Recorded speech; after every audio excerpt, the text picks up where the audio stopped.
If there's one thing the experts are certain of, it's that global warming means the Great Lakes are going down.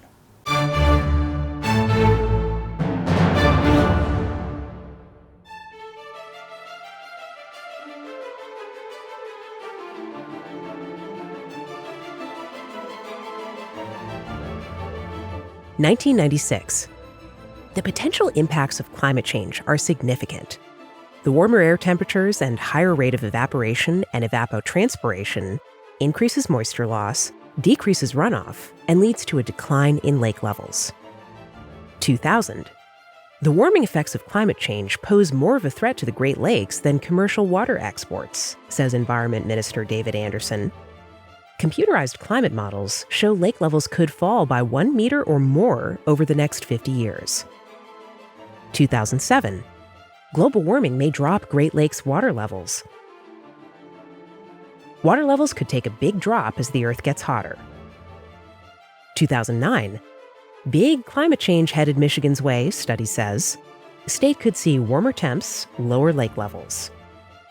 2013. Great Lakes, Michigan, and Huron set a new record low water level for the month of December, and in the coming weeks, they could experience their lowest water levels ever.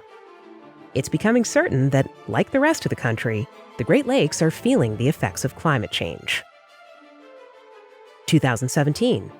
Rising temperatures could lower water levels in the lakes, intensify harmful algal blooms, and threaten fish and wildlife. Got the picture? Climate change means lower water levels in the Great Lakes. The scientists all agree, and the debate is over. You know where this is going, don't you? Of course you do. Water levels in the Great Lakes promptly shot up, and it got blamed on climate change too.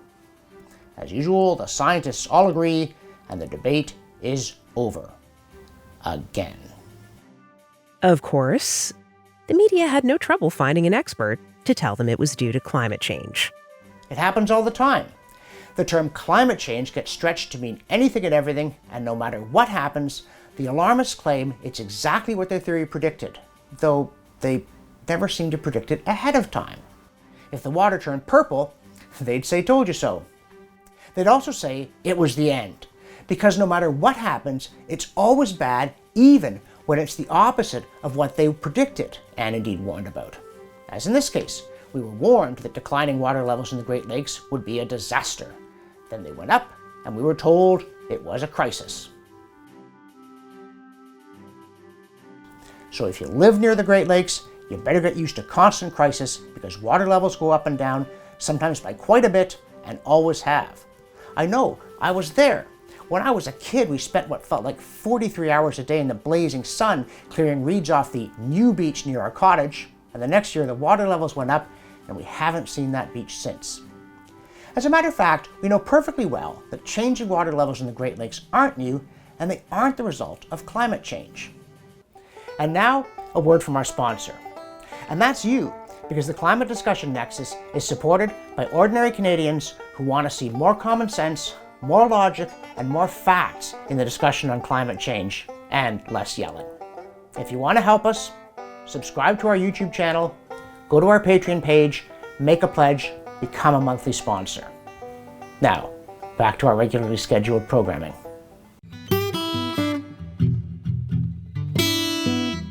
Water level records for the Great Lakes go back to the 1860s and are maintained by the Great Lakes Environmental Research Laboratory, which is part of the U.S. National Oceanographic and Atmospheric Administration. Here are the records from 1860 up to the summer of 2019. The red line shows the average level over the past 100 years.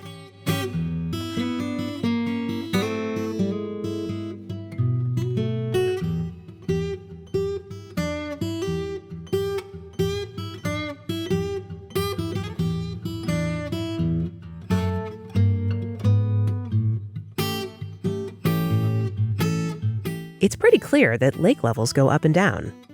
And also, even though water levels jumped over the past year, we're still well within the range of historical variability.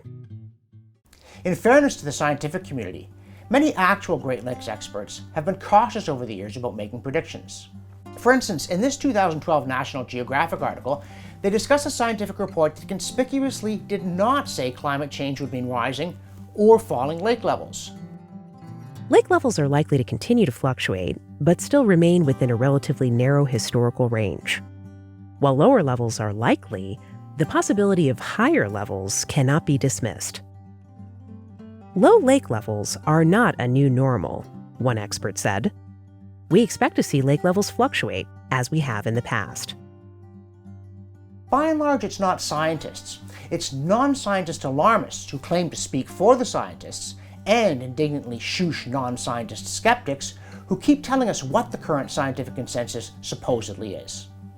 And indeed, in this case, it turns out the so-called expert who told CTV News that climate change is the cause of the recent jump in water levels isn't a climate expert at all.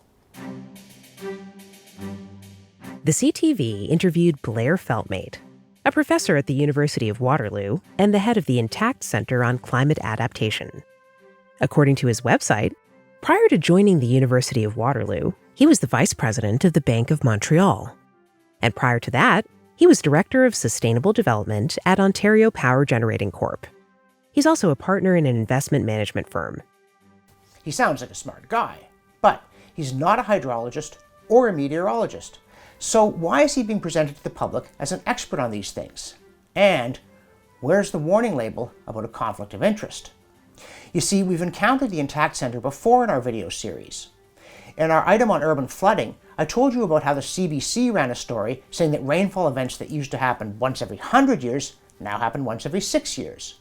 When Ottawa engineer Robert Muir challenged the CBC on this claim, they checked with Environment Canada, who told them it was untrue, so the CBC retracted it. Guess who gave them the wrong information about rainfall events? Blair Feltmate of the Intact Center at the University of Waterloo. As a matter of fact, you'll probably hear from Mr. Feltmate pretty regularly.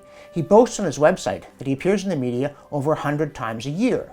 And do you know why it's called the Intact Center? Because it's funded by Intact Financial Corporation, the largest property insurance company in Canada. In other words, the people who sell flood insurance happen to be the people funding the studies telling you you're going to need more flood insurance because of climate change. Just as the politicians funding the CBC have a vested interest in telling you you're going to need more help from those politicians because of climate change. Now again, to give credit where due, a big part of the Intact Center's message is that cities in Canada haven't done a very good job controlling flood risks. That's true, and we stressed it in our video on urban flooding. But the difference between us is I'm not trying to get your attention by frightening you with phony alarmist claims about increasing rates of extreme weather or rising, falling, or fluctuating Great Lakes water levels. I'm trying to get a discussion going that's focused on data and solid evidence. And when you do it that way, you'll quickly find that it's hard to be an alarmist come low or high water. Join the debate online at climatediscussionnexus.com, like us on Facebook, follow us on Twitter, subscribe to our YouTube channel, and to help us produce more content like this video, visit our Patreon page and become a supporter. Thanks for watching. For the Climate Discussion Nexus, I'm John Robson.